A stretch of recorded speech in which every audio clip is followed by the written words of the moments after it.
নমস্কার, আমি প্রিয়াঙ্কি। আজ চলে এলাম একটি মিনি ব্লগ নিয়ে। আজ 30শে সেপ্টেম্বর অর্থাৎ দুর্গাপুজোর মহা অষ্টমীর দিন, আর এখন 11টা মতন বাজে। বাইরের পরিবেশ দারুণ সুন্দর, আর আমাদের এখানে অলরেডি শীতকাল শুরু হয়ে গেছে।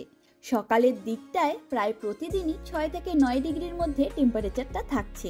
আর দুর্গাপুজোর পঞ্চমীর দিনের পর আজকে আবার ভিডিও করবার সুযোগ পেলাম। ষষ্ঠীর দিনটি আমরা একদম সিম্পলভাবেই কাটিয়েছিলাম। সেদিন ডাল, ভাত, আলু পোস্ত আর একটা ভাজা দিয়েই লাঞ্চটাও সেরে নিয়েছিলাম।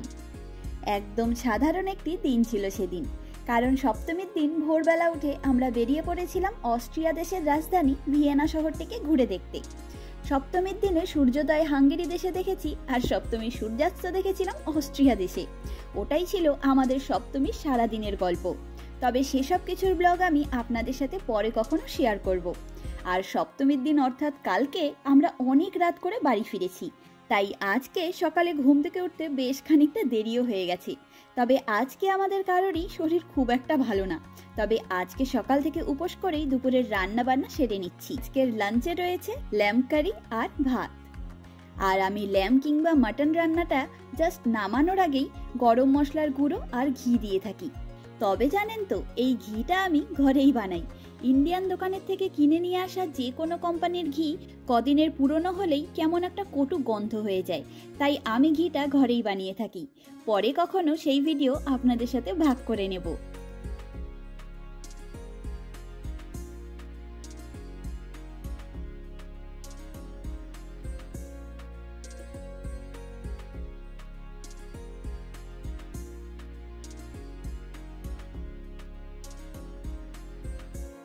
আর রান্না বান্না সেরে ফ্রেশ হয়ে এসে ফল দিয়ে আজকের ঘরের ঠাকুরের পুজো দিয়ে নিয়েছি।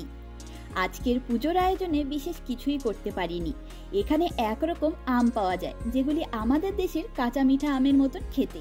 সেই আম, আঙ্গুর, কিউই আর বেদানা দিয়ে পুজো দিয়েছি। আর পুজো সেরে দুপুরে লাঞ্চ করে নিয়ে সৌভিক একটু রেস্ট নিল, আর আমি সাজুগুজু করলাম। প্রথমে ভেবেছিলাম এই শাড়িটা এবার পুজোতে পরবো ভেবেই নিয়ে এসেছিলাম, তাই রেডি হয়ে 1-2 ছবি তুলে ফেলি। কিন্তু হুট করেই মনে হলো এখন শরীরটা একটু ঠিক লাগছে, তাই সৌভিককে বললাম চল বাইরে কোথাও গিয়ে ফটো তুলে আসি। আর অমনি আমরা রেডি হয়ে চলে এলাম বুদাপেস্ট শহরে আমাদের মোস্ট ফেভারিট জায়গা সেন্ট স্টিফেন ব্যাসিলিকার সামনে।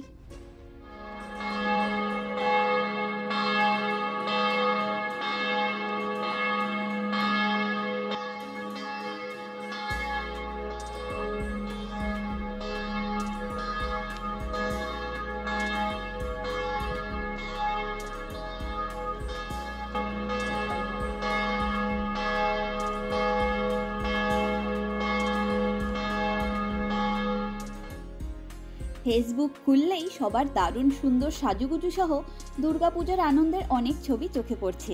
তবে আমার কাছে না হয় এভাবেই 2025-এর দুর্গাপুজোর অষ্টমীর স্মৃতি সেজে থাকুক।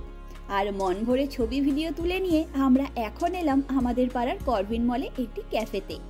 তবে জানেন তো, আজকে আমাকে দেখে বেশ কজন মহিলা পজিটিভভাবে তাকিয়ে হেসেছেন, আর একজন তো বলেই বসলেন ভাঙ্গা ভাঙ্গা ইংরেজি ভাষা দিয়ে যে you wearing nice looking pretty. আমিও তো হাসি মুখে থ্যাংক ইউ বললাম। বাইরের দেশে নিজের ট্রেডিশনাল লুকটাকে কেউ অ্যাপ্রিসিয়েট করলে তো মনটা ভালোই হয়ে যায়, তাই না? যাই হোক, প্রবাসে আমাদের অষ্টমীতে ছোট্ট আয়োজনে ঘরের পুজো, শাড়ি পরে সাজুগুজু, বরের সাথে কফি ডেট, আর বিশেষ করে আমার ফটোশ্যুট কেমন লাগলো অবশ্যই জানাবেন। আর রাতের ডিনারেও আমরা ল্যাম্ব কারি আর ভাত খেয়েছিলাম। চলুন আজ তবে গল্পের ঝুড়ি গুছিয়ে নিই। দেখা হবে, গল্প হবে পরের একটি নতুন অভিজ্ঞতার গল্প নিয়ে খুব তাড়াতাড়ি। আজকের ভিডিওটি এখানেই শেষ করছি। সকলে ভালো থাকবেন, সুস্থ থাকবেন, আনন্দে থাকবেন। নমস্কার।